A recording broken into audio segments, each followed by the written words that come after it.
আসসালামু আলাইকুম। ষষ্ঠ শ্রেণীর সুপ্রিয় শিক্ষার্থীরা, তোমাদের ইংরেজি বিষয়ের ষষ্ঠ শ্রেণীর ইংরেজি বিষয় unit 6 lesson 6.3 the missing 10th man page number 45 এটার সমাধান নিয়ে আলোচনা করব। এখানে একটি গ্রুপ অথবা ফেয়ার ওয়ার্কের কথা বলা হয়েছে। দেখো এখানে কি লেখা আছে। তোমাদের বইতে যে প্রশ্ন দেওয়া আছে এইরকম একটা প্রশ্ন দেওয়া আছে, ইন ফেয়ার্স অর গ্রুপস। আমি এটা একটু বড় করে লিখে দিয়েছি প্রশ্নটা যাতে ভালো করে দেখা যায়। ইন ফেয়ার্স অর গ্রুপস, জোড়ায় অথবা দলে। রিড দ্য স্টোরি অ্যাগেইন, গল্পটি আবার পড়ো। যে গল্পটি তোমাদের এর আগে যে গল্পটি আলোচনা হয়েছে সেই গল্পটির কথা বলা হচ্ছে। রিড দ্য স্টোরি অ্যাগেইন, গল্পটি আবার পড়ো। অ্যান্ড ডিসকাস, এবং আলোচনা করো। ওয়াই দ্য বোল্ড লেটার্স, কেন মোটা বর্ণগুলি।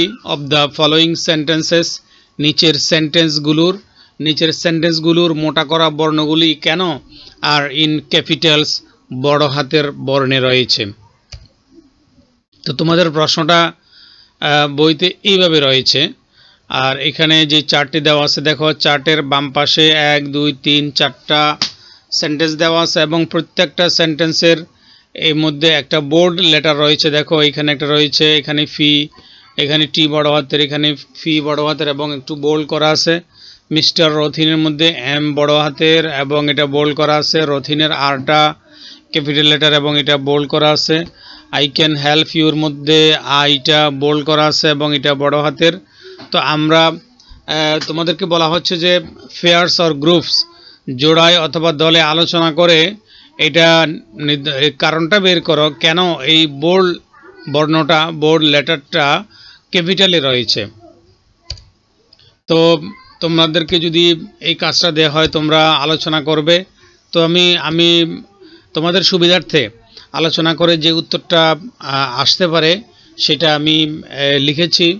সেটা অবশ্য তোমাদের বইতেও 44 পৃষ্ঠার নিচের অংশে তোমরা পড়লে এটাও সেখান থেকেও তোমরা আনসার পেয়ে যাবে। তবুও দলীয় আলোচনার ক্ষেত্রে তোমরা কি আলোচনা করবে সেটার সাহায্যের তোমাদেরকে সহযোগিতা করার জন্য আমার এই আজকের এই ক্লাসটি।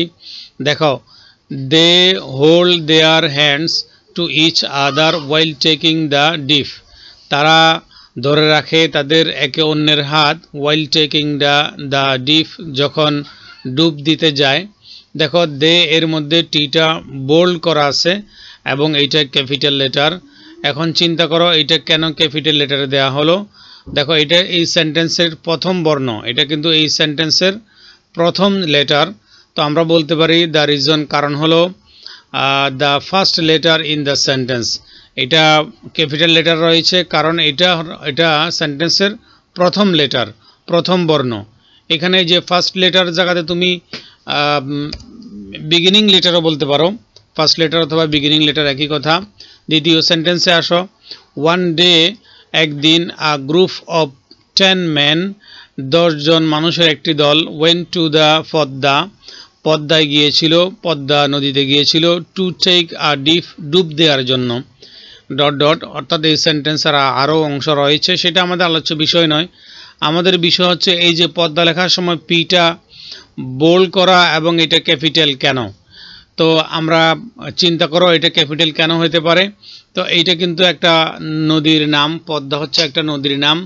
এগুলোকে প্রপার নাউন বলে, যেগুলো সুনির্দিষ্ট নাম। রহিম, করিম, পদ্মা, বাংলাদেশ। কোনো ব্যক্তির, কোনো জিনিসের অথবা কোনো স্থানের সুনির্দিষ্ট নামগুলোকে বলা হয় প্রপার নাউন। প্রপার নাউনের প্রথম বর্ণ বড় হাতের হয়ে থাকে। তোমরা লিখতে পারো the first letter of the name of people, places and things. মানুষের, কোনো জায়গার অথবা কোনো জিনিসের যে সুনির্দিষ্ট নাম রয়েছে তার প্রথম বর্ণ ক্যাপিটাল লেটার হয়ে থাকে। অথবা first letter of proper noun, এখানে একটা অব উঠে নাই। First letter of proper noun, proper নাউনের প্রথম যে লেটারটা সেটা ক্যাপিটাল লেটার হয়ে থাকে। এখানে ফার্স্ট লেটারের পরিবর্তে তোমরা বিগিনিং লেটারও বলতে পারো। যাব 3 নম্বর সেন্টেন্সে। দেখো এখানে 3 নম্বর সেন্টেন্সে বলা আছে আফটার রিটার্নিং টু দ্য শোর, তীরে ফিরে আসার পরে। Mister Rathin one of the senior man, senior ম্যানদের মানে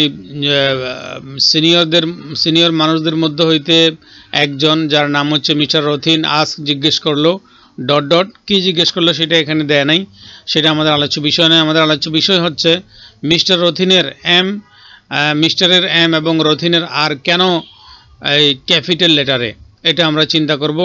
তো আমরা দেখি যে এটা মিস্টার রথিন হচ্ছে একটা প্রপার নাউন, একজন ব্যক্তির সুনির্দিষ্ট নাম। তো প্রপার নাউনের প্রথম বর্ণ বড় হাতের হয়ে থাকে, তবে প্রথম বর্ণ বড় হাতের হয়ে থাকে প্রপার নাউনের, এটা তো আমরা এই যে পদ্মার মধ্যে জেনে এসেছি। তাহলে মিস্টার রথিনের মধ্যে এটা আবার রিপিট হলো কেন? এটা রিপিট হলো এই কারণে যে যদি প্রপার নাউনের অনেকগুলো অংশ থাকে তাহলে প্রত্যেকটা অংশের প্রথম বর্ণ বড় হাতের হবে। প্রপার নাউনের অনেক অংশ থাকতে পারে, কোনো মানুষের নাম 3 অংশ বিশিষ্ট 4 অংশ বিশিষ্ট হতে পারে, কোনো স্থানের নাম 3-4 অংশ বিশিষ্ট হতে পারে। যতগুলো অংশ থাকবে প্রত্যেকটি অংশের প্রথম বর্ণ প্রথম লেটারটি ক্যাপিটাল লেটার হবে। সেই জন্য মিস্টারের এমটা ক্যাপিটাল লেটার রয়েছে আর রথিনের আরটা ক্যাপিটাল লেটার রয়েছে। তো আমরা লিখতে পারি the first letter of every part of proper noun, proper নাউনের প্রত্যেকটা অংশের প্রথম বর্ণ বড় হাতের হয়ে থাকে। সরি, আরেকটা রয়ে গেছে আই ক্যান হেল্প ইউ। দেখো আই, এটা হচ্ছে প্রনাউন আই, নিজেকে বোঝানোর জন্য যে আই, এই আই সব সময় বড় হাতেরই হয়ে থাকে, সব সময় ক্যাপিটাল লেটার হয়।